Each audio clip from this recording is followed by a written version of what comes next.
Nga lokali I tij në Mitrovicën e Jugut doli me duar të lidhura në shoqërimin e zyrtarëve policor. E njëjtë si kjo në prangat të drejtorisë për hetimin e krimit të organizuar dhe krimeve të rënda, përfunduan edhe 15 persona të tjerë në 21 lokacione të ndryshme. Ky aksion është kryer në Mitrovicën e Jugut, Mitrovicën e Veriut, Vushtrë, Skënderaj dhe Leposaveç, në koordinim mes Policisë së Kosovës dhe Prokurorisë Themelore në Mitrovicë. Njëri prej tyre që përfundoi nën pranga është edhe një zyrtar policor serb. Zëvendës komandanti për rajonin e Veriut Veton Elshani thotë se I njëjti është suspenduar.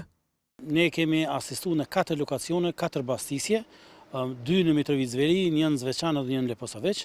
Nga këto 4 lokacione kemi një person të arrestuar, ai është zyrtar policor, cilin unë kam suspendu, sipas të drejta dhe përgjegjësive që unë I kam. Me një komunikat të përbashkët, këto institucione dhanë detaje se çfarë sekuestruan në këto lokacione. Nga ky operacion policor janë shoqëruar në polici gjithsej 16 persona lidhur me dyshimin e kryerjes së veprave penale, detyrimsi dhe importi, eksporti, furnizimi, transportimi, prodhimi, këmbimi, ndërmjetësimi ose shitja e pa autorizuar e armëve apo materieve plasëse.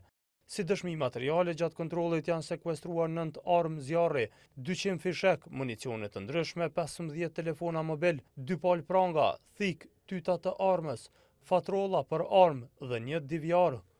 Me urdhër të prokurorit, nga 16 persona të shoqëruar nga policia 13 u dërguan në mbajtje. Ky operacion vjen pas hetimeve disa mujore dhe u krye nga Drejtoria për hetimin e krimit të organizuar dhe krimeve të rënda, me mbështetjen e njësive policore dhe Inspektoratit Policor të Kosovës.